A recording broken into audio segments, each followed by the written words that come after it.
It's time to kick it old school, turn the clocks back, break the rules. When the pixels pop and the world was cool, we're taking it back, that's how we roll, we roll. It's time to kick it old school, where the beats are fresh, the tech was gold. From arcades to TV shows that ruled, you know we're kicking it old school. MTV playing our favorite jams, moonwalking with MJ, neon slam, Ghostbusters gear, we're ready to go. Chasing slasher scenes, fears in tow. Back to the future, hop in the DeLorean. Knight Rider cruising, man, there's no ignoring them. Battlestar Galactica, what a ride. Looney Tunes, antics, pure joy inside. Blockbusters ruled, we lined up for days. Video games booted up in the pixelated maze. Movie marathons and popcorn nights, we ruled the screen, living in the lights. It's time to kick it old school, turn the clocks back, break the rules. When the pixels pop and the world was cool, we're taking it back, that's how we roll, we roll. It's time to kick it old school, where the beats are fresh, the tech was gold. From arcades to TV shows that ruled, you know we're kicking it old school.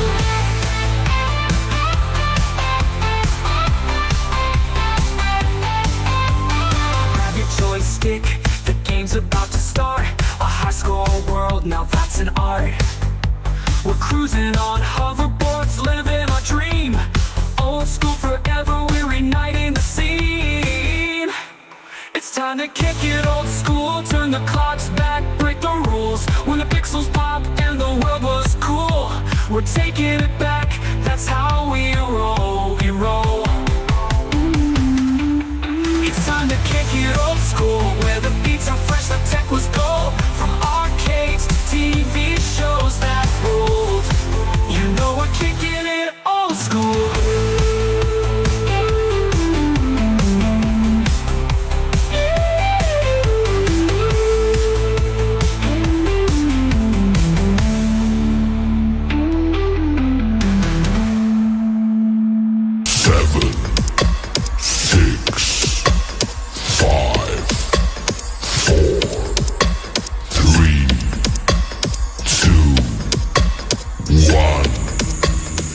putting the show back together.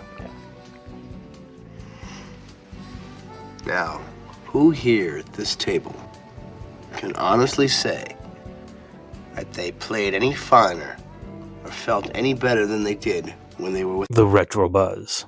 You were the backbone, the nerve center of a Great retro gaming podcast. You can make that live, breathe, and jump again.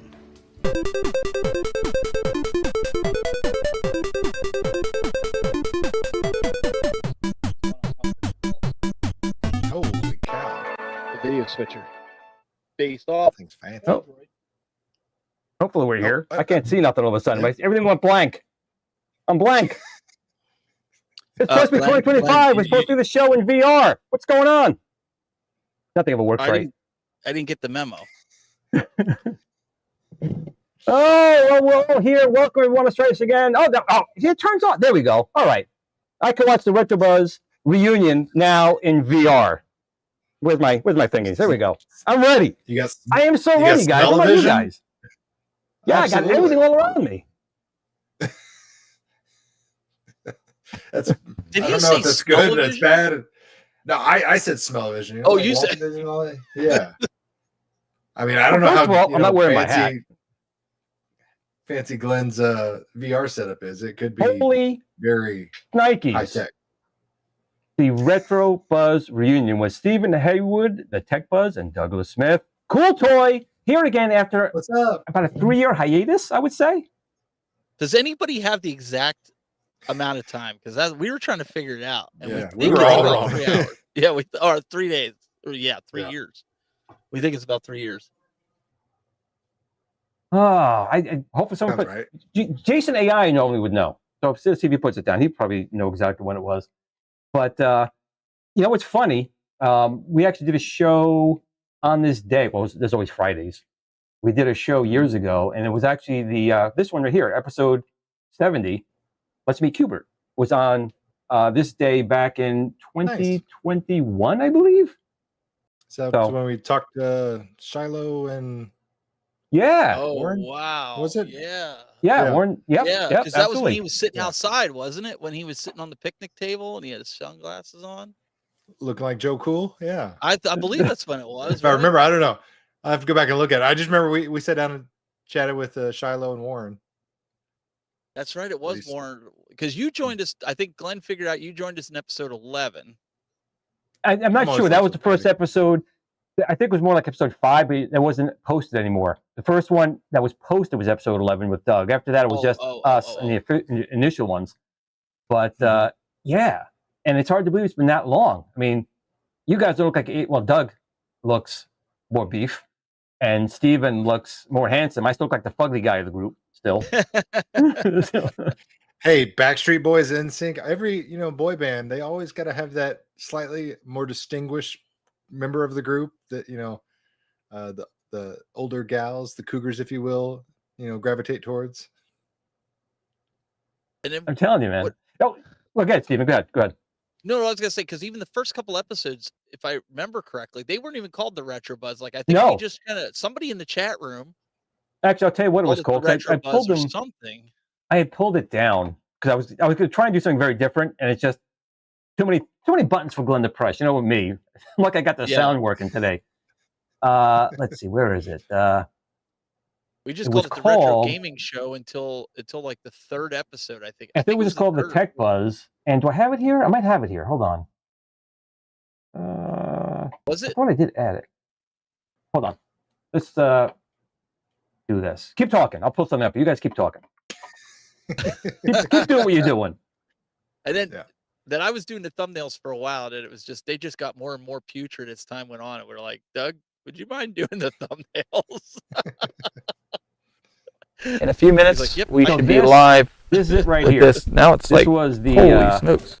First time that you and I were together doing the at games. It was the Retro Buzz. We didn't call it the Retro Buzz though, wasn't this? We're asking like, where is at games with the Legend Ultimate update? Oh, that's right. That's right. We don't see nothing. Well, yeah. We're going to show that here. We're going to show 4 players using MGR, which is my game room. Glenn, myself, and we've got Matt who watches. So and fun fact, fun fact: the name, we didn't have a name, so we just called whatever it was called. We didn't have a name. We were trying to come up with a name, and P-Dubs was the guy who actually came up with. We should call it the Retro Buzz, guys. I'm like, it's really not bad. That was a good P-Dubs impersonation too. Did. I couldn't remember who, because we put your head. Hey in guys, the I think that Retro Buzz would be good, and that's so P-Dubs gave us the name, initial name, and that stuck. And real quick, we did get a super chat. We'll go through the chat in a second. It's just I'm excited to have these guys here again. It's been so freaking long. July 9th, 2021 was the Retro Buzz's last episode, 3.5 years ago. I knew we would find out. Dang. It didn't seem like it was that long. Now, here's the problem. Here's the problem. These two stopped the show, then they start getting the wives pregnant, and they start having kids, right? So they're popping out kids. And I found out something tonight I did not know, and I'm almost as pissed off right now as against Kathleen Kennedy. So a Glenn rant is coming. So in talking to Steven and Doug about, kids and having kids, well, at least Steven, like myself, a little older in life, Doug should have a kid. But, maybe get a vasectomy, right? You just don't have to worry about it. They tell me, and I'm like, you got to be shitting me. Apparently, a woman could get an abortion without telling her husband, just go get it done, my body, my choice. But a guy has to get a signed consent from his wife to get a vasectomy? Is that what you're telling me? Yep. That's all right. As far as the state I live in, that's the rules. And Steven said it's the same for him. I don't know if it's nationwide or what. I just, that was news to me as of recently. Well, James is close. He also gave herpes. That also failed even more. I guess so. But I cannot believe that. So women fight for women's rights. They get the right to have an abortion, not tell the boyfriend or the husband, just go do it. But a guy, if he's married, has to have written consent. So that, to me, is a problem. Again, that's not that equality thing they're talking about. So I'm trying to go on a tangent, which is a retro show. It's about electronic stuff. But they were telling me about this, and I just went, you've got to be shitting me. So. Yeah, they either, I don't know how it is for you, Doug, but my wife either had to be there to sign the paper there, or I could take the paper home. She had to sign it, and I could bring it back if she wasn't going to be there for the procedure. I haven't made it that far, but I was just told flat out, it's like, hey, this is not something you can do on your own. It's a multi-step process if you're married. Unless you're single. If you're single. If you're single, you go in there. But if you're legally married, there's hoops to jump through. Oh man, I miss this. This is just. I feel like I'm only 50 again. This is great. I felt like I was over 50 last week, but neither here nor there. So I'm gonna real quick just go through some of the people in the chat because obviously a lot of people remember the show. A lot of people are very grateful to see Doug, Steve, and myself here again. Let's go through the chat real quick and welcome some people. Obviously we have Dan Z here, Jason, of course, a resident. Moderator of the groups, so many groups, I can't even count. We have Adam Caleb here all the time. He got his front row seat right here. We have B Kirby. We have Retro Eric. Of course, we have J Rod. We have Rich here as well. Happy Friday. Excited to have the gang back together, man. Getting the gang back together, man. We have Paul here as well. A lot of people from the UK, man, of course. And Stephen, before we go on, there's something about across the pond coming up for you, isn't there? Yeah. Next month's edition of Retro Gamer magazine. It's a UK base. For those of you in the UK, you'll be able to find. I guess it's under Collector's Corner. I guess there's an article area about that. They're going to showcase my game room as well as my arcade area. They reached out and were asking people to show their stuff, and so I applied, and so they're electronic stuff, not stuff we're talking about before with vasectomies. We're talking about gaming stuff. Right? No. That's a different magazine spread. Yeah, so you can either get the digital or physical, but the physical will take longer. You can buy just well, I'm going to do is just buy the one edition because sometimes the stuff in the UK doesn't really translate well over here because of the their language is so different than ours. Well, the prices in certain games, like this, the language, different market. You got little minute changes, like Teenage Mutant Hero Turtles instead of Ninja. Turtles. That was crazy. The government's like, it can't be called Ninja Turtles. It's got to be Hero Turtles. Kind of weird. Well, we'll get back to that in a second. We'll go back. We have Michael B, the Game Genie, of course, here. I did start a bit early, but I have 10 minutes of ads and intros. We all know that. We have Carl O here tonight. End of line is here. Who else we got coming down here? Stephen M. Cal 64. Hello, everyone. Who else we got coming down here? Mikey Yoon is here. If you want the best, you go GRS, baby. Hells yes, that is right. Especially with the ladies. Just putting that out there, too. We're talking about vasectomies. Well, why not? We have Jason here. The other Jason. We have Kongs are us for the reunion. And Kongs, I am still putting it out there. I'm putting my Build-A-Cade FU as the Mrs. Kongs standoff.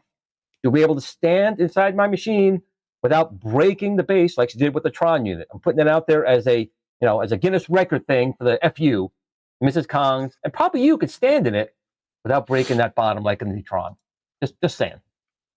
We have Bob Madison here. Brooklyn Menace.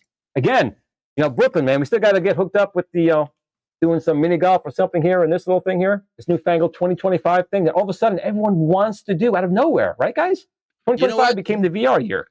Real quick, I got to meet Brooklyn. He came out to Torg last year. I was a guest out at Torg. I had the broadcast set up. And he came walking up to the broadcast area. It's like, hey, it's Brooklyn. And I was like, oh, dude, no way. Hooked me up with some stickers. Got him in the other room. And he's a very good guy. Met him, guy, man. It was met him at a couple of the shows. He's a really good guy, straightforward guy, great gamer, great channel. So if you guys are not subscribed, go over to Brooklyn Menace's channel and give him a thumbs up and a like. We also have Hockey Town Arcade here. Stock Jock is here. Of course, Pliskin's Run. Jim, the Pacers fan. Mike Hawk Hurts. Got checked out, Mike. I say that all the time. Get it checked out. Who else we got here tonight? Game Fridge. How you doing, my friend? Video Game Vegas. Great channel, great friend. Evening all, the band back together. Hello, CoolToy, Glenn, and Tech Buzz. I think we're getting pretty caught up here. Dick Watson. Again, talking about that. Hello, Dick. Welcome here.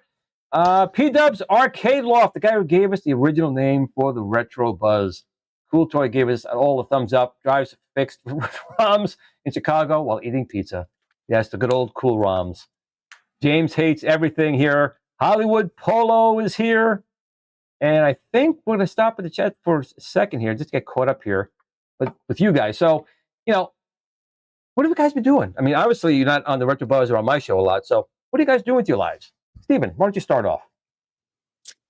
Well, I've been doing a lot in the console space. Been collecting. Actually, I'm going for a complete North American collection of the NES cartridges. I know I'm nuts, but I've started it. This is about a year and a half into it. I'm more than halfway done with the collection. I've got 2 heavy hitters already for it. Nice. Stadium events and Little Samson. So those are two big ones. Those are the big ones. Those are the big ones. But yeah, and I've really been focused on my YouTube channel. Doug knows, like, from the Retro Buzz days, like, I was really trying to get better at my editing, trying to do better, because I got the live stuff down. It was all the post-production stuff that I was trying to get down. So I've been spending a lot of time, just trying to get over that hurdle of 10,000 subscribers and really just pushing myself, not because, I need to have the subscribers, but as a goal, right? As you're trying to set goals for yourself and try to do stuff. So yeah, I've been doing that, playing a lot of consoles, and still do game nights. We play the arcades and stuff. And I've been going to conventions. Glenn, we got to hang out at some of the conventions. We get invited out to go. We did. It was a great time actually out there. We had a lot of fun. Yeah, we had a lot of fun. So yeah, and for those that didn't know, I did.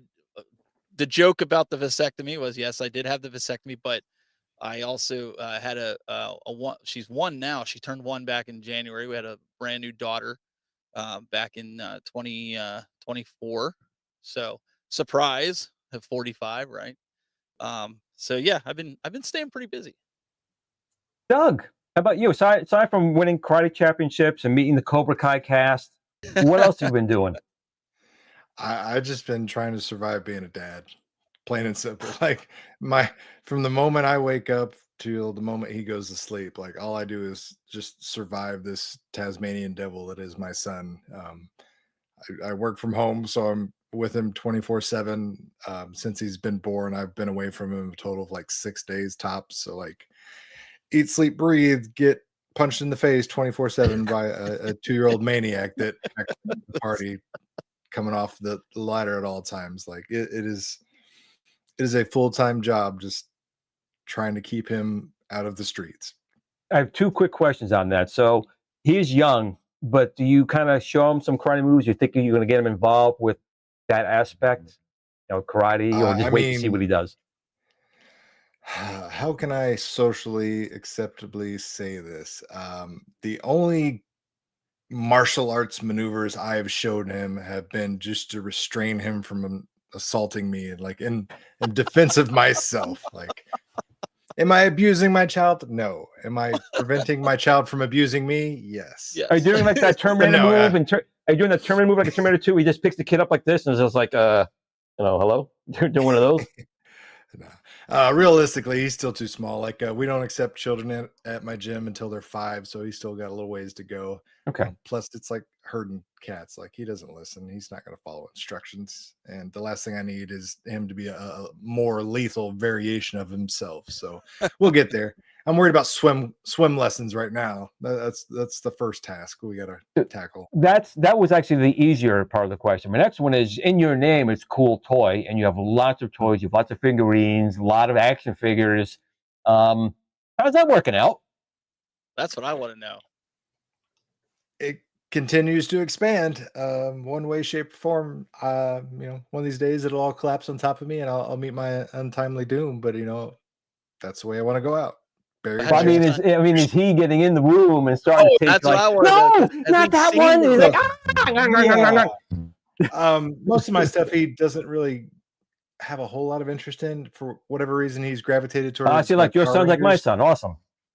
Because like we have like these little Power Ranger magnets on our refrigerator that he's been playing with, so he knows what a Power Ranger looks like. So he's been ripping those off the shelf. He's been throwing my Legos around, so I've had to move those because Legos don't go back together so easily without instructions.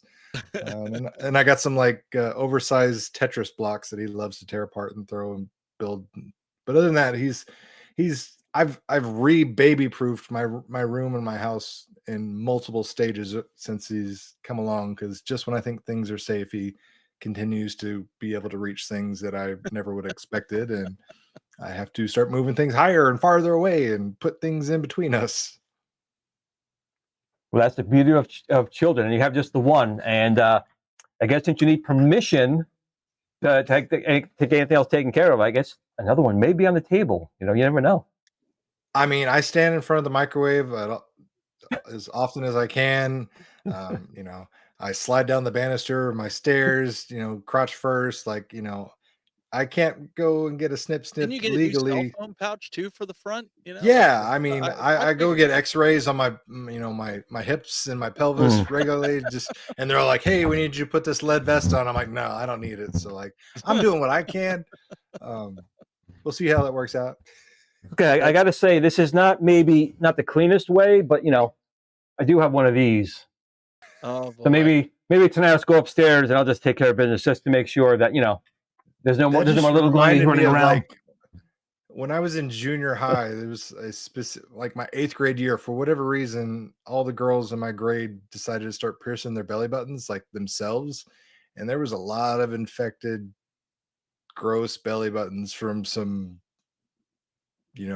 Hall paperclip lighter action. I don't know what they were using, but that would be fine. It definitely wasn't sterile, and it it sure as heck wasn't sharp. But oh man, that was a fun time messing with those girls. And what kind of fungus you got going on your belly button there? Yikes. So okay, let's switch just a little bit. So we haven't actually talked. Yeah, let's get back. I'm the one who derails everything. I know, but we haven't really talked like in this fashion in a long time. So I know, Steven, you've kind of migrated more towards consoles, and Doug, you've kind of migrated a little bit more towards pinball, I would say. I'd say you're out of the other ones, but you kind of migrated towards that. How are you finding maybe leaving the primary, we kind of started with the home arcade space. How does it feel transitioning to those other genres? How do you find it? No, I'm going to ask Doug more so, because the pinballs are right now a lot more money than a console. So just kind of think about these things, and Doug, we'll start this time with you. How you finding maybe transitioning a lot more to these pinball and the expense and the space you need for these things?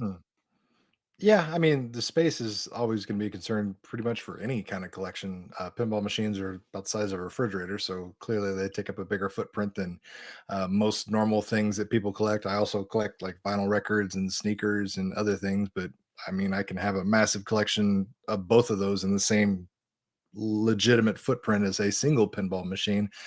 I'm fortunate that I have good friends in the pinball area and realm in my local space that have massive collections that they kind of let me just enjoy. Um, I had a good buddy open his own pinball arcade in the last year, and he went from having 4 machines to 24 machines in under 16 months and opened up a dedicated place. And I live vicariously through his stuff now, and I don't have the necessarily need to bring it all home personally. So that's been helpful for me. But I mean, the main reason I quote unquote transitioned away from things is not so much a conscious effort for me to want to go one way or the other. I felt I was kind of like forced into these other things by terrible decisions of companies more than anything. Like it's hard for me to want to support anybody that puts out garbage products and treats their consumers horribly and talks horribly about their consumers and their customers and all that. Like you pushed me out as a customer and a supporter really quick doing that kind of thing. So I mean, that I'd say holds more weight to why I've moved away to different things more than anything. Doug, sorry, Steven, how about you going from the the home arcade to really become more console focused on your channel? In the beginning, I think it was really tough because like you're going into uncharted waters, right? You're going into a space that a lot of people have dominated for a long time, right? And a lot of your audience is so used to following you for like the home arcade, the tutorials, whatever it is. I thought it was my rants, but okay, I'll take it. What's that? I thought it was more of my rants, but okay, if they want to follow me for my other stuff, that was good. the reason they watched the Retro Bus, but the Kathleen Kennedy stuff. But yeah, and then once I started getting going and I started meeting different creators in that space and, them working with you, trying to help you move forward and do that. Like, I think for me, like I still have all my one-ups. I think I only sold NBA Jam and the Arcade, which everybody knew that I sold that a while ago. I was tempted to sell all of them. I did get an offer from, it was just a couple weeks ago from the exchange because there's some heavy hitters that I want to buy for the NES, and I was offered $3,000, and I would have kept Fast and the Furious, despite what anybody thinks. I'm not going to get into a big debate here about it. And Buck Hunter. Those are the two arcade one-ups I would have kept, and then I would have kept all the pinballs, and then the Legends Ultimate. So I would have sold everything else for $3,000. But my daughter came down and she was like, "Yeah, but Dad," she's like, "we had a lot of memories with this. There's a lot of stuff. The good outweighs the bad, right?" My head, like, I look at it and there's a lot of bad memories, like Doug alluded to, with things companies have done, the drama that went on with that in the space. I just, I had to get away from it. Like, I had to get out of this space for my own mental sanity. Like, I hate to say it, but it was draining on me. You guys even said it with the Retro Buzz. Like I was done. I was. Oh, I think we all got affected a little bit. There was a time where, I don't want to use the word toxic, but there was definitely a time where things had gotten bad. Yeah, something along those lines. And well, I definitely think it's better. It has gotten better overall. Is it still there? Yes, I think though. But there was a time where people were just like sports teams. They got fanatical on certain things. But I definitely could see that. And Doug, before this goes on too far, I saw James Hates Everything asked a question. I'm not sure if you're responding in text. We want to know, what's your favorite toy line right now? Yeah, I tried to hit him back. So right now it is the Jax Simpsons figures line because they're good figures and they've got multiple scales. They got 5-inch and 2.5-inch. They come out. They're relatively easy to find. They're at Walmart, Target, and they're inexpensive. They're like $13. And in a world where Hasbro has raised their price to like $25 for an action figure, crazy, man, isn't it? Yeah, like I just to think of one single action figure that 5 years ago, the exact same line was like $16. So like, Is that like Arcade One Up going from $200 to $300 to $700 for the same? Yeah, I mean, obviously, things go up over the years, but yeah, right now that is my favorite toy line because it's new, it's expanding, and it's inexpensive and easy to find. Like, there's a lot of these toy lines that I've collected over the years that it's a nightmare to try to like track things down and buy them when they come out and they sell out quickly and they're only available at a certain store and you can't buy them online. You got to go in store. I'm like, look, if I got to do all this stuff just to track down a single action figure,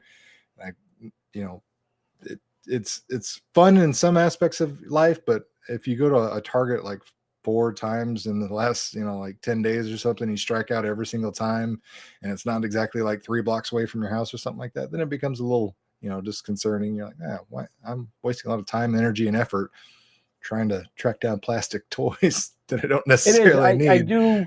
I admit I agree with you there, but it's also some of the fun trying to track stuff down to a point. I mean, that was like when Basic Fun, was it Basic Fun?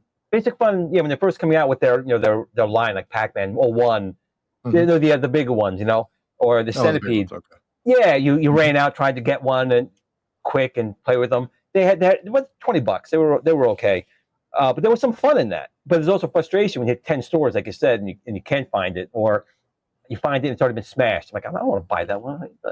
I need the box. It's ruined. Yeah, well, I mean, when it's store exclusive, it's frustrating. But do you guys? Can I add? Yeah, can I add to this? Do you guys think though a lot of a lot of the transitions that a lot of us have done, right, is not only take some of that stuff out there, but I think we get bored, and I think we knew kind of going forward that this train was kind of going to end, something was going to derail it, and that we found other interests because these companies weren't doing or performing the way we thought they should. Well, that's the key right there, Steven. That's you hit it there. We would have hung on longer, but there was nothing really new coming out, and the companies that were making new. Fit so many of these in your house. Let's just be honest. Real or 3/4. Let's just be frank, right? That's why sometimes like New Wave Toys, right? New Wave Toys, they make really nice little machines. I know a lot of people have been saying lately, the shipping. There's some things out of control with shipping. That's not necessarily on New Wave Toys. It's pretty much anything you can buy right now. Shipping can be expensive. But with a Numbskull, which also makes really nice machines. I'm dying for that Lunar Lander. That's going to be coming out. And I knew, Doug, you just had the Burger Time. I know you love Burger Time. Steven, did you get one of the Numbskull machines? No, I haven't. I don't have any of the Numbskulls. I got to see them actually last year in Cleveland. They all the CEO and the product manager and I think their head of design was there in Cleveland. They brought like a tent down for the show floor and they had a bunch of those. They're really nice. I mean, they're really, really awesome. I spent a long time, but I didn't go out of my way to be like, hey, would you send me one out? I know they're like $200-300. They're overseas. They can be, but like now on Amazon, I think the Space Invaders. I love the Space Invaders Part 2, Space Invaders with the Pepper Ghost effect. Did a real nice job.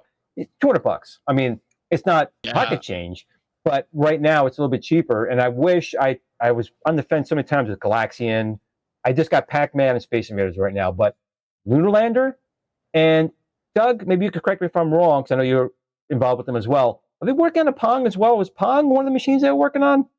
Yep. I thought so. Original Pong arcade for sure. The looking, I don't know how to describe that original Pong just because it looks so, futuristic and alien-esque by modern standards. But that classic. I'm going to reach out to them. Because there's two things that need. I mean, first of all, I'm going to buy it because it's freaking Pong. You know me and Pong. I'm ridiculous. But that's a particular machine that should have HDMI out and 2 USB ports, so you can plug in, paddle, sit down, and put it on your big screen TV like the old thing. That'd be a missed opportunity to recreate Pong properly in a small machine like that, which again I'm buying, but it really should have HDMI out and a way to have external controllers so you can sit down with your kids and they're like, "This was fun for you, Dad." Like, Ikari. You don't need their console to do that. You can, but I think Numbskull misses the boat a little bit because they do a really nice job. They do, but sometimes you want it in a bigger form factor. You want that experience on your TV set. What do you think, Doug? Am I wrong? It really, I mean, you're not wrong, but it also it becomes that argument of like, how accurate do you want them to be? Like, because that's the selling point, is like they want to be as accurate and close to representing the physical actual arcade as it can be. And once you stop doing that and you start adding on these little things, then it becomes less. Plus, people are already saying, hey, these are too expensive. Like if Pong comes out hypothetically at that $249.99 price point, and say they had to add USB, HDMI, connections there, bumps it up to $279, $289. Then you got people saying, what? I'm going to pay $300 for Pong? Then you start alienating even more. I mean, Glenn, I know you'll buy it for $5.99. That is not the question. It is how many Glens are out there willing to shell out, the high asking price for things like that. Well, I have free advice for them. Argument, I do think it would make sense because of the history of Pong and the console experience that it had originally, as well as the arcade, and how I have good advice for them, Doug. Just that what you said is exactly true. They build it the way they're building it. On the bottom, 4 pogo pins. Put it on top. You could buy a universal dock. They have one dock. Put one of the machines on. It gets HDMI out and your control ports. Machine looks exactly the same. You're not going to see that. You're not going to see those pogo pins on the bottom. And now you made a dock for Numbskull. Numbskull, once again, giving you guys free advice. That's what I do. Wait. What's that, Shiloh? Oh, you're disowning Glenn. No, he's not going to disown me. Oh, for talking about. Well, he's just explaining that yours are just so much far superior than Numbskull. Isn't that what he's saying down there in the corner? I thought that's what he was saying down there. Wow, he's really throwing the bus here. Listen, no. The whole point of me is to make sure all these companies are doing the best they can do for the consumer, whether it be New Wave Toys, Numbskull, that other company out there, Arcade and Done Up, whatever it is. Anyone should be able to give them advice to build a better product for the consumer. That's what I'm about. I'm not about the companies. I'm about the end user and the end user experience. So same goes with Shiloh, with anyone, even mine. That was a design I had for mine. We haven't even done it yet. But I think when someone buys something that's not full scale, you may want to put it on the big screen TV. Give them the option. If it's $4 or $2 or $1 more to add a part, and you can make a dock for it, go for it. So thanks for the bus, Stephen. I miss you. It's all about the experience, man. It's all about the experience, exactly. Yeah. Yep. I think too, like with doing this, you get so just tired of it. Like one of the cool things, like, and I know, Doug, you don't have to really deal with this in the toy space. Maybe you do, but like in the console space, you're not really dealing with companies at all. You're on your own. You know what I mean? Like you can freely say, I don't like this. All right. You can technically do that in this space, but companies Fairchild may cut you off, Stephen. Fairchild and Magnavox may cut you off. Well, and I felt like in the home arcade space, you couldn't say anything bad about a company in certain spaces because they would come after you or they'd send people after you. And I mean, well, it's not like it didn't happen.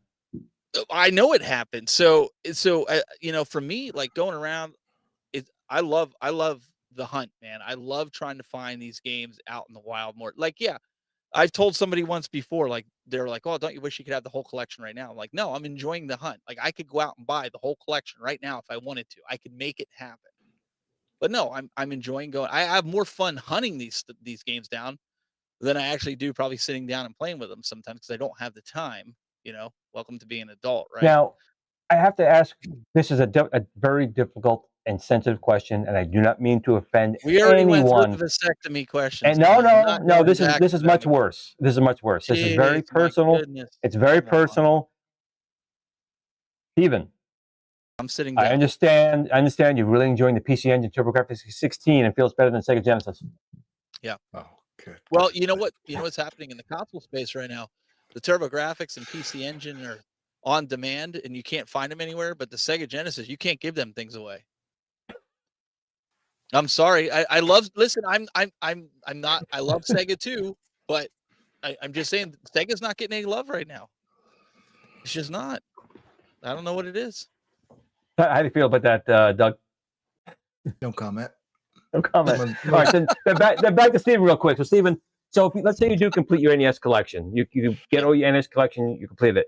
You're saying that the PC Engine TurboGrafx 16 would be like your next console to hit? Man, perhaps? if I had endless amounts of cash, I would love to do that. But I hate to say this, Glenn, but either Game Boy is going to be my next one to go for, Ooh, okay. or it's going to be the Sega Genesis, because it is so cheap that I can probably get it done before the price spikes back up.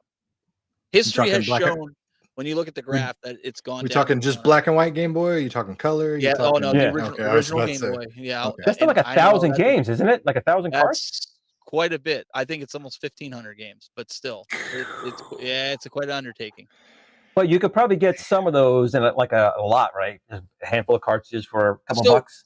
That's what I've found, with going to conventions a lot, being invited out, going out and talking to different vendors that are there. In fact, I had one of the vendors was at my house. I did a video on that a little while ago. He was visiting family. He's from Florida. He wanted to see the game room. He came up. He brought some stuff that I was looking for, some rare stuff.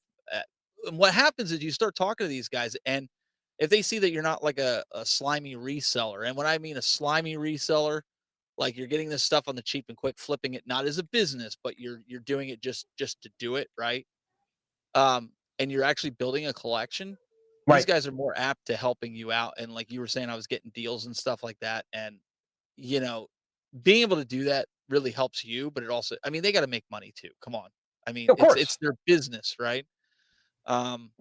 So yeah, it's one of those things that helps you when you're going for complete collections, and when you're at the conventions, you're crossing off your checklists, and they see that, and you're doing content on them. And some of these places are small mom and pop shops, right? Like they're not like your GameStops and corporate. So I love stuff like that. I love being able to visit their stores locally, and since I've been going out of my area looking at, like, a lot of these mom and pop shops have gotten behind what I'm doing and have helped me out. So I can't take that away. I mean, it's really been a great ride so far, except space. I'm always running the out of space, man. Oh. Now, Doug, kind of a similar question to you. I know you're a Sega guy, and I like the Sega Genesis. I'm just busting his non-ovaries because we don't have them. How are you as far as collecting that? Do you want a complete collection of a console? Do you not really care? You're good, just your favorite games. It's really about the your action figure set. Is that where you really want to focus? I just focus on things that I'm passionate about, like game wise and figure wise, whatever. Like I'm not a completionist by any means. I don't have to have the full set of anything. If there's an action figure or a character that I don't care about from a show or whatever, I'm not going to buy it just to say I have them all. Same thing with games. Like if I didn't play it or didn't enjoy it at some point in my life, I'm not going to get it. I don't need the Mary-Kate and Ashley Olsen Fine It's New York. I was going to send you that Yeah. along with Operation Wolf, friend. Yeah, Yeah. man. I don't need all those. No, I just if it's not something I don't have a personal attachment to, then I'm gonna leave it out there for other collectors that need to have that full complete package, if you will.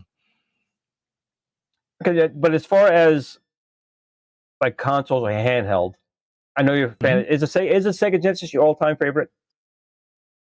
It's I probably have more nostalgia for the Genesis, but like if I'm looking at it with just optics of what is a better system with a better catalog of games that I've enjoyed more of, then it's probably Dreamcast. Dreamcast and N64 are like neck and neck with me. Like I hate to choose and play favorites for anything, just because every time I say this is my favorite, my brain immediately says, but what about? And then I start second and triple guessing any kind of decisions I've made. So if I had to like go for something for just the history and significance of it, I would say like Dreamcast or N64. But yeah, you know what? I think everyone. I'm so good, Steve. I'm sorry. No, I was gonna say, but do you guys find yourself as been collecting? And I know Glenn, you got some in bags, and Doug, do you find yourself being tempted to buy systems that you always wanted as a kid, or you thought would be cool to have it, but your parents didn't have the money, and you just grew up like every other kid with just like a Nintendo or something, right? Or a Sega, right? Mm-hmm. But like when I had the opportunity to buy the Neo Geo CD complete in box for $12, Now I did a trade. I have a whole story about that, but I never had that as a kid. Neo Geo was looked upon as like, you had to be rich upon rich to have that console. Like it was out absolutely of everybody's grasp. Yeah, So I never knew anybody that had one. Like there were certain things, like the Atari Jaguar, the Neo Geo, yes, Panasonic 3DO. Those I always saw them in the video game magazines that I read, but I'm like, I never knew a single person that had one. I never saw one other than maybe behind a glass case at a Toys R Us one time. That was as far as I ever experienced it until I was in adulthood. Yep. Yeah, I remember going into Babbage's, and I did pick up a 3DO at launch day, $800. I played with about a day, and I brought it back. I brought it back. I was getting ready to say, what you played? What, all three games that came? It came with just Crash and Burn. There was the only game on it, and I was like, "This is not that. It's not worth it." So I sent it back. Yeah. But I couldn't. At least that came with a game. As bad as it was, or whatever. And then the Neo Geo was there. That like 1993. Yeah, 1993. Yeah, and then the Neo Geo was there too, without any game, right? So same amount of money, and then the cartridge was $250. So I was working, I was living at home, so I had all this, money to burn in the pocket. Yeah, I get it. Yeah. But the 3DO I ended up buying later when Gold Star did it for. It was still $399, so it was still pretty pricey. About 2 years later. And it's a good system. I know, Steven, you got one, and yet you actually had to get the laser fixed on yours. You enjoy it, right? Yeah, I got it dirt cheap. I got it for $115, I think it was, or $120, because the CD drive, the lens didn't work. It was hit or miss, and the guy couldn't sell it. So he's like, "Well, if you can fix it, So I combed YouTube or eBay for like 3 months, found it, got it for $60, put it in the machine. Good as gold. It even reads burned, so I can leave my sealed Panasonic 3DO games up there. Yeah, so I think those systems are going like for $300-$400 now. So that, because they're rare. And then a buddy of mine, actually, Glenn, found the box. You have a box for it? I actually have the box over in the room over here. That's impressive. Which I've never seen a box in the wild ever. It's always sitting aside. So a lot of my consoles, I collect them in the box and whatnot. But that's what I've been doing. I've been like grabbing consoles and stuff that I didn't have as a kid that I always thought would be cool to have, and not that I would get a complete set. I don't like you, Doug. There's certain things that I don't have to have a complete set with, but I think the challenge is what gets me with this. It's not that I need the complete set or it's the thrill of the hunt. Yeah, it is. There's something. It's like when somebody wants to go treasure hunting. It's just that thrill. Like, what's next? Oh, I found this. This is awesome. Yeah, it's that sense of discovery. It gives you that dopamine hit. I mean, like you alluded to earlier. Yeah, we could all go on eBay and fill whatever void instantly, but it's not the same gratification of doing that. It's that. I think classifieds could do that too, Doug. But yeah, I guess eBay can do it. Real quick, we had a super chat here from G4 Sky for Shiloh, if he's listening. Shiloh, I'm such a huge fan. Any chance of Mortal Kombat cab in the future? If you have a Street Fighter, you need a Mortal Kombat. What do you say? Thanks for the super chat, G4 Sky. I have to give a super chat out. Will you throw one out there? Boom. You have failed me for the last time. I know it's not a good word, but hey, it's Darth Vader. I love the guy. Did Kathleen Kennedy allow you to do that? Originally it was her head under that thing that got smashed. I just changed it. Yeah, it was her head under there. So yeah, and the good thing about the 3DO, since it was one of the very first, it wasn't the first, but one of the first. There's no copy protection on it, so it's just very easy to copy a CD. Michael B put that in the chat as well. Now the TurboGrafx 16 PC Engine was the first home console released with a CD-ROM drive. There was the FM Towns Marty, but that was more of a computer. But the PC Engine TurboGrafx was, and funny, it didn't have a copy protection on it, but they did an audio track and then the game data and then soundtracks behind it. And back in the day, most programs could not copy that. So that was the copy protection. And once they found a way around that, then of course, it opened it up. And there's a lot of great games on all these systems. The sad part is, unfortunately, CDs gave us more. Yeah, thank you. Exactly. They gave us all this extra space, but a lot of people are finding this rot. I have some games that don't load anymore, and it's Doug, I'm assuming, but because you brought it up, have you seen that, or just you know about it? I know about it, and I've seen it. I've got a archive of tons of like college video projects I did that I burned on CD for backup to bring to school when I was, this is back when, hard drives were massive and you had to plug them into the wall, and at best it was like $500 and get you 100 gigabytes, and that would hold like next to nothing in the video world back then. So I have all these CDRs and DVDRs burned of college video projects, and I've loaded a couple of them up, and I've noticed degradation of them, and I was like, oh, I need to start converting these quickly because they're not going to exist shortly. And Glenn, do you know what game systems were most prevalent to having disk rot? I'll give you one guess of the company name. Is that a game system or a game company?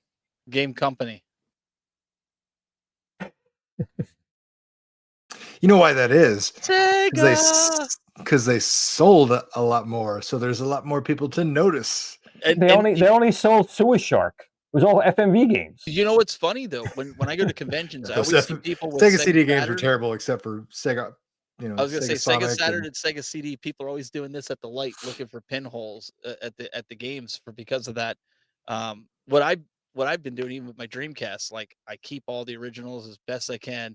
If you keep them in a well-tempered area and they're not sitting in your mom's basement in 3 feet of water, or up in the attic, and every season, chances of disc rot go way down. But I make copies, so I figure the burn CD quality is not as good as like some of the originals, so I can just throw them away if they get disc rot in them. But I literally we play copies on any system like the Dreamcast, because there's certain versions, which I have one, that will play. There's no copy protection on it, so you can play burn copies. So if I get original, I just put it on the shelf. Nobody touches it. Just the oil. Put it in a bag. Is it in a bag? I don't go as far as that, as putting it in a bag. I mean, I don't have any branded Glenn's Retro Show bags. Yet. Not yet. Didn't that happen on somebody in the Retro Buzz audience? They sent you. I still have that picture. I still have that picture of the Retro Show shirt. Yeah. I couldn't believe that. I thought that was hilarious. They made. Mm-hmm. Yep.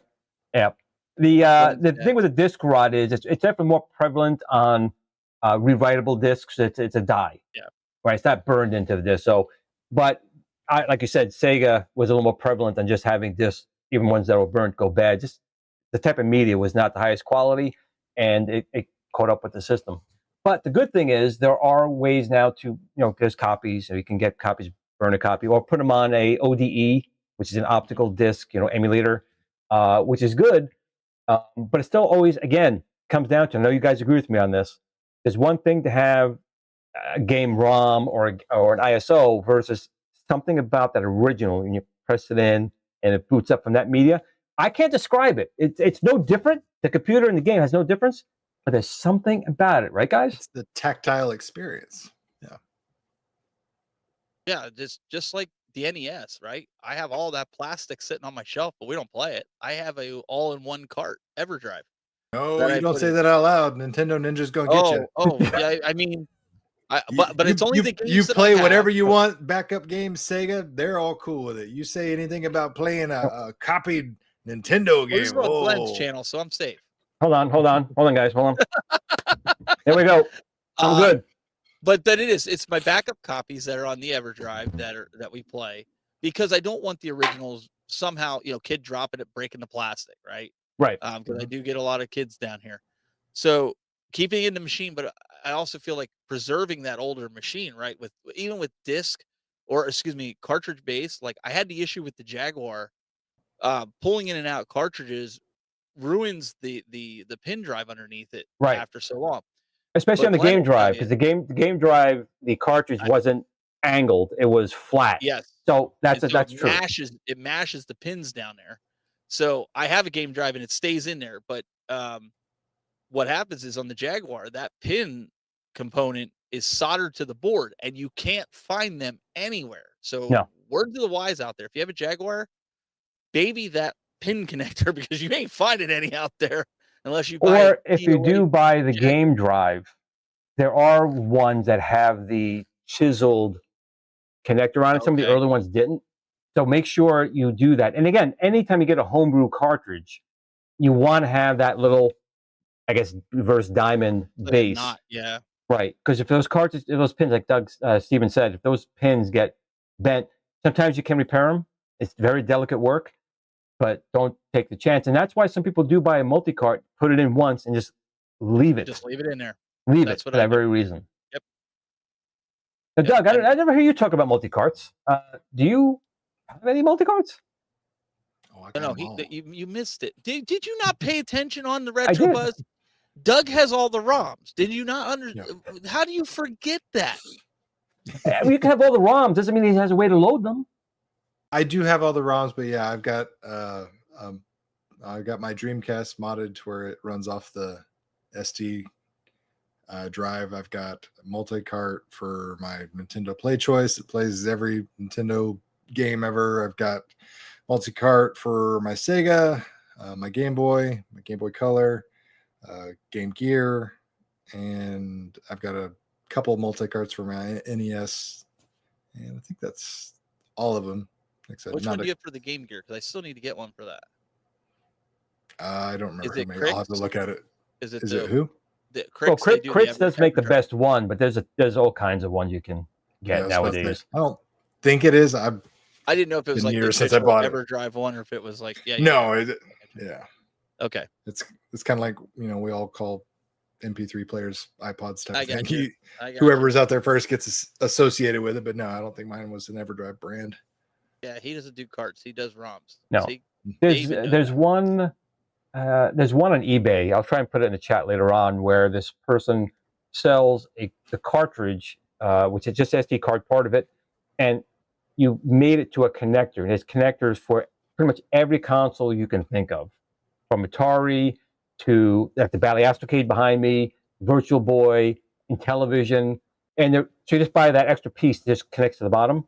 And I've been wanting to pick one of those up because I don't have one for my Intellivision, and that's one that I do enjoy. The Intellivision, hate the controller, but there's some like homebrew games I want to play on it, and can't because I have no way to load the ROMs. That's something I want to do as well. Now, do either of you have ever touched an Intellivision? Yeah, I have one complete in box from my childhood. Actually, it was my dad's. Oh, okay. I don't have it hooked up because it hooks up to like the old.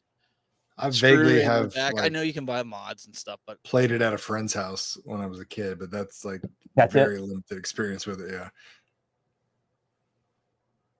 Now with I still can't believe it's been like 3.5 years. So I got to ask, in that time, did you miss me? Absolutely. Every day. Yes, you heard it here, folks. It's on record. Every bullet, every punch, every arrow we threw. Yeah. Make sure you get it right from his contract. Make sure we have to say yes, we did. And the contract was a lifelong contract. It's still in effect. I know. That's why I was surprised you put me in the middle. It's always the fine print that gets you. Yep. Let's start with Doug on this one. Doug, so what's the future for the CoolToy channel, Mr. CoolToy? I know you go to a lot of these events too. You go to a lot of the gaming conventions, and you go to like retcons and stuff. What's in 2025 for CoolToy? Like I said, I'm just trying to survive. I wish I could tell you I have like this roadmap and these lofty goals, but I don't. Like I said, all my goals are focused around my kid first and foremost, and my wife, and just the family aspect of it. And whatever leftover time I have, then I can contribute it elsewhere. Like I said, I've got multiple jobs. YouTube's one of them. I've got a normal day job, and then I'm at the gym. I'm training, I'm coaching, and I've got competitors getting ready to get signed to the UFC. So like, I'm lucky to just catch a breath here and there. But I'm just gonna do the same thing I always do: go to nerdy conventions, buy nerdy things, enjoy just the things that bring me passion. How was it when you met the cast? I don't know if you met the whole cast, but some of the cast of Cobra Kai. Oh, it was great. Got to meet, they always say don't meet your heroes, but sometimes it's true and sometimes it's not. I've been blessed to be able to hang out with Johnny Lawrence and Master Kreese and Ralph Macchio himself. I got to be a bodyguard for Emperor Palpatine, for crying out loud. Like, that was cool. A bunch of bunch of really cool stuff as of late, and I've got more stuff coming up in the next month where I get to do some more of that action, and then I got another potential job later on in the year where I'm going to be doing security for some people that I can't say at the moment, but afterwards I can tell you all about it. But yeah, looking forward to being around some famous people that hopefully aren't douchebags in real life. Doug, they keep doing this. What is with me tonight? Steven, because we'll switch down the screens. We're all in the wrong spots. So what is your 2025 looking like? I know you're doing a lot of shows. You're doing a lot of broadcasting, live streaming from the shows, and having guests brought on at the conventions. What's going on for you this year? Yeah, as like Doug said, as life progressed, I've got a 16-year-old now, so I've been teaching my daughter how to drive, and doing things like that. But one of the things that my daughter has really picked up on is wanting to do what I do. She wants to do video production, and she wants me to train her and teach her. And she's been doing a lot of the productions when we go to these conventions as opportunities. And some of these conventions have some side opportunities for her that they want to pay her to do some of the productions at these conventions. So we'll have a second set of broadcast equipment that'll be going to help. But trying to put the kids and everything first, and obviously the family. That's where we're at right now in life. But just having fun. I've been going. I've got 2 conventions this year so far that I'm booked for. I'm trying to keep it on the smaller scale. Like last year I did 6. And I was on a hurt vacation by the end time. of the year. Dude, that's a lot, man, when you're setting up all that gear. And anybody like I know like Mike B and all these other guys, they're at Cleveland. They know like there's a lot of gear. And I got to set that up, tear it down for 6 different conventions, right? So Cleveland and Pittsburgh right now look like it this year for me, to keep it on the light side. But yeah, I just trying to grow my channel and do the content that I love doing, and getting excited about the stuff that I like, that I can share it with my kids, and have fun. And I do, believe it or not, I do have a show coming up. She's probably going to kill me, but we'll give Glenn the exclusive here, since we always try to rip it out of him. We have a brand new show I'm going to be doing, hopefully coming up in the next couple weeks. It's called The Game Masters. Myself and Gamer Aimer, we're going to be doing a show. We're going to have a lot more of recorded content in it. So it's like a bang, bang, bang, slam, do you remember the old Game Pro TV shows that used to be on Saturday mornings? Yeah. Where JD Roth was the host, and Okay, yeah. and it was like, we could throw out different tips, or if there's sales going on, different things like that. We want to do that. So that's going to be live. It's going to be a podcast. And we're going to be doing that. So I'm going to be busy. So so that's going to be something that's big, that's going to be hitting for me. We're trying to get everything buttoned up, but in the next couple of weeks, you'll probably start seeing stuff coming for that. Nice. Awesome. Congrats. Awesome. Yeah. Anything else you guys want to bring up? We're wrapping up the show. We try and keep it to an hour. I know you got little kids and family, and you got to do the family thing. Hey, so. Fortnite's new season's out, man. I'm jumping back on and Oh, grinding. that's what. What season is this on now? 38? I have no idea. Season 6, chapter 2. That's only season 6? Really? Yeah. Well, they go through different chapters. Okay. How about you, Doug? First of all, I don't like talking about myself. So I will just defer to you, because I will never self-promote. Let's hear more about what Glenn is doing. Tell me. Me? Tell Why? me I will take that and run with it for 10 minutes. Thank you. Me personally, we have the Build-A-Cade FU. You thought you're going to wear the show without me talking about it? You were wrong. So the FU, we should be opening up the pre-orders. Still on schedule by the end of February to do that. When we will have the pricing, we'll have dimensions, we'll have all the stuff ready to go. We are in testing of the new second prototype, which is going to probably looks like it will be the production unit. Everything looks like it's working out very, very well. I'm working out some deals with a couple other partners as well that we're trying to hopefully work deals out and announce. This is not only a GRS product or a T6 product, it's a product of multiple people. We have Al Link involved. We have the arcade team involved. We have, of course, artwork people like Arcade Graphics, Joe Sabo's Arcade, Escape Pod. We have 99 Lives Arcade, and we have Do Yourself Retro Arcade.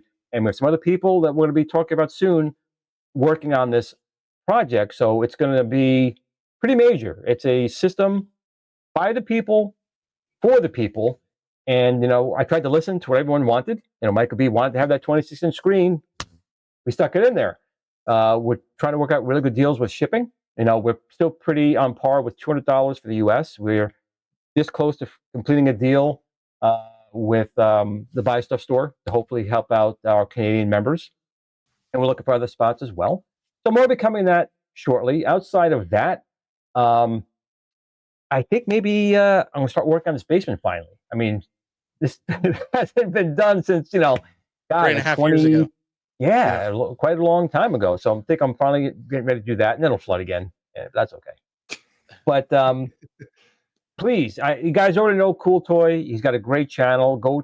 You're probably subscribed already, but go give a couple thumbs up on his video. Show him some love. He's like, no, cancel CoolToy. Yeah. Don't you know this by now? Keep doing that. Cancel. And of course, the Tech Buzz Gaming. I want to go over to his channel. Prepared today. Look it. There we go. Bang. Oh yeah, look at that.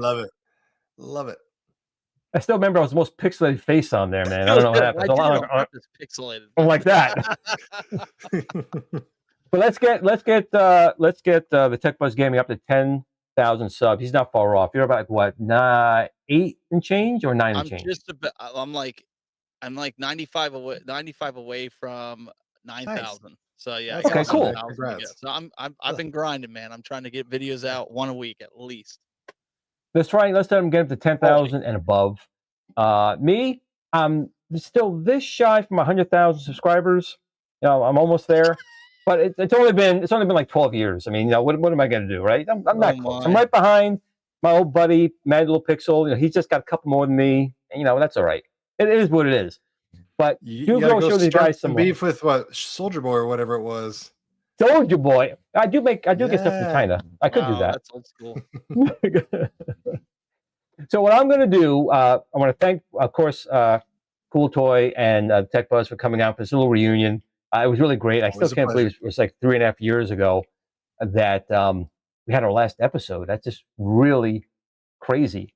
But I'm going to leave you guys with a Glenn's Game of the Week. And since we had Hubert on here, we'll do the Hubert Game of the Week. But I want to thank again Doug and Steve for coming on. It's kind of special. Now we talk once in a while, but it's not like we talk a lot because they're busy. They have a family. I'm working in my projects, so the show was always a time we always had to sit and chat. So I really appreciate you guys both coming on tonight. Doug, look like you lost a little weight though. You might want to work out a little bit more. Nah, I put it back on. All my weight loss was in the summer when I was doing the fighting. So luckily I can be fat now. I don't have to. You didn't cut the hair yet, did you?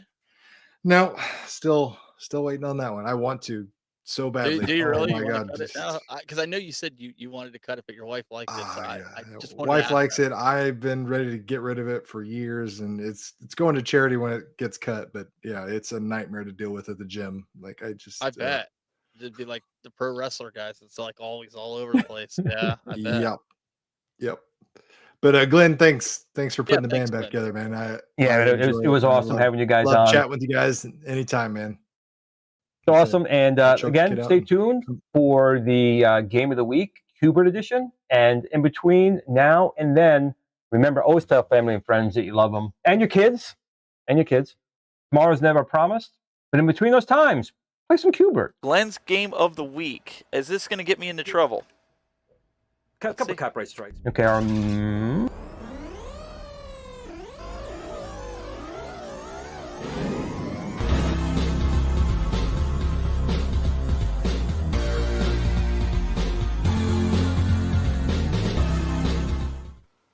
So what video game am I playing this week?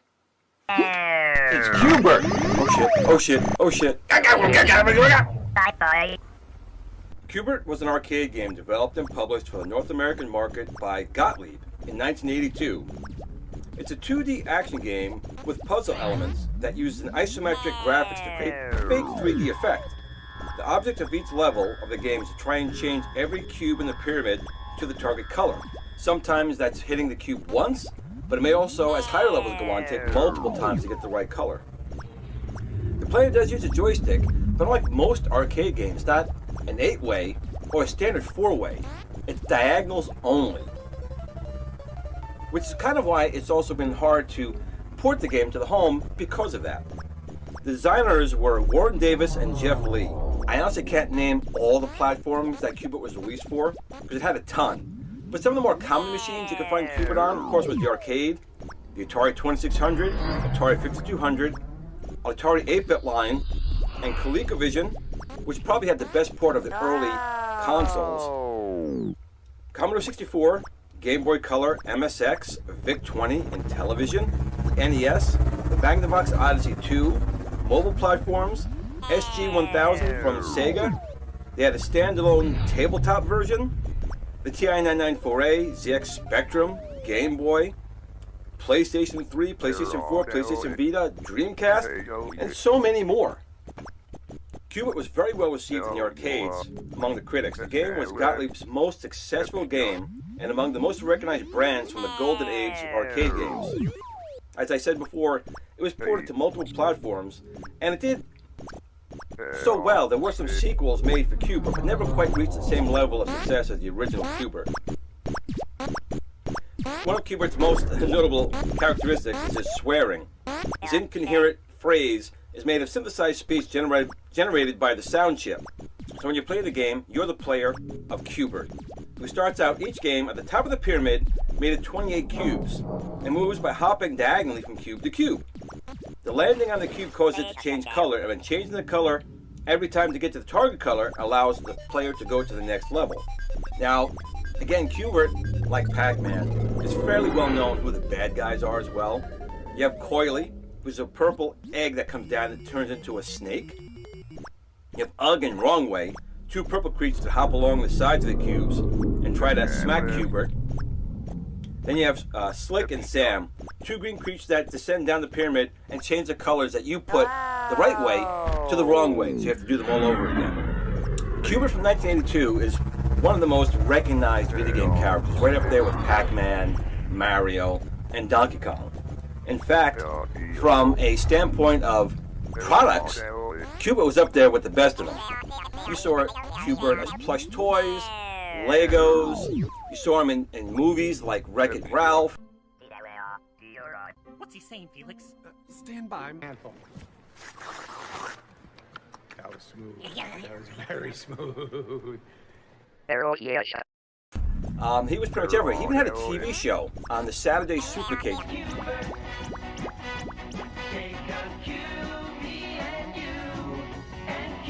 Right there was Donkey Kong, Frogger. Pac-Man had his own show on a different network, but Kickinit did have his own show, and it was a fun character. Probably the biggest draw to Kickinit was swearing, which of course you didn't know what he said, but you got the gist when you saw those characters appear above his head and got conked on the head. But Kickinit, again, is a game I can recommend, and I'm sure you've already played Kickinit, but if you haven't, how could you not have? Get some Kickinit on. It's available in MAME, and of course you can still find it in many, many consoles, again, from the Atari 2600 all the way up to the Xbox. So that's what I've been playing this week, although I think the guests today might have a little more information on Kickinit than I do. So let's get back to them, but remember, no matter what you do this week, remember to game on.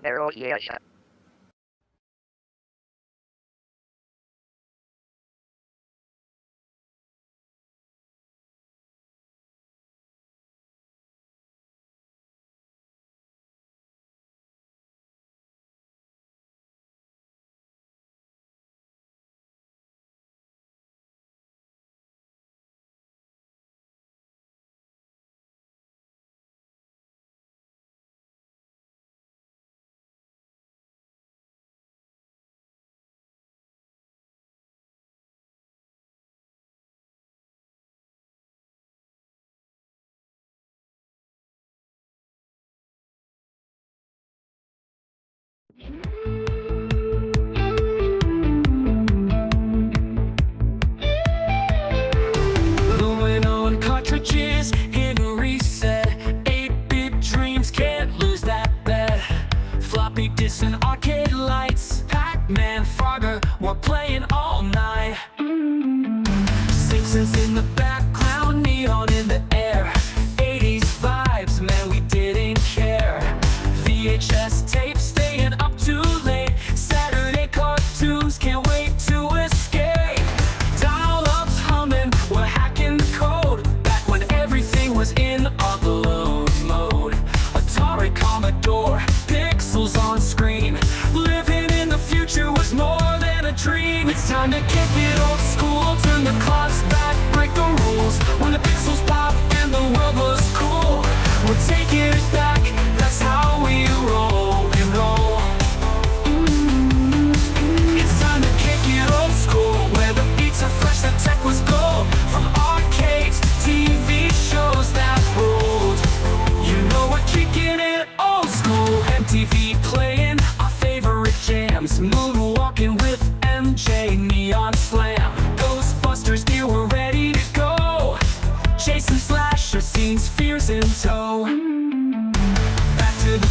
hop in the DeLorean. Night Rider cruising, man, there's no ignoring them. Battlestar Galactica, what a ride. Looney Tunes antics, pure joy inside.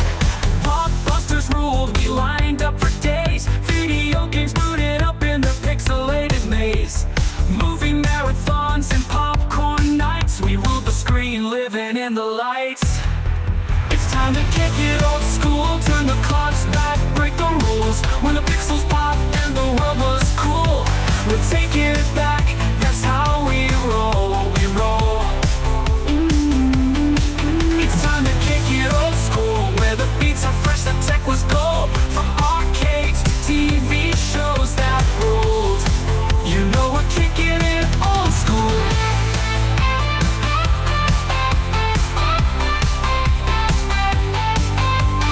Grab your joystick, the game's about to start.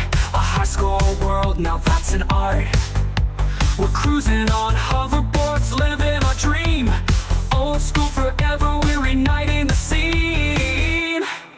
It's time to kick it old school, turn the clocks back, break the rules. When the pixels pop and the world was cool, we're taking it back, that's how we roll, we roll. It's time to kick it old school, where the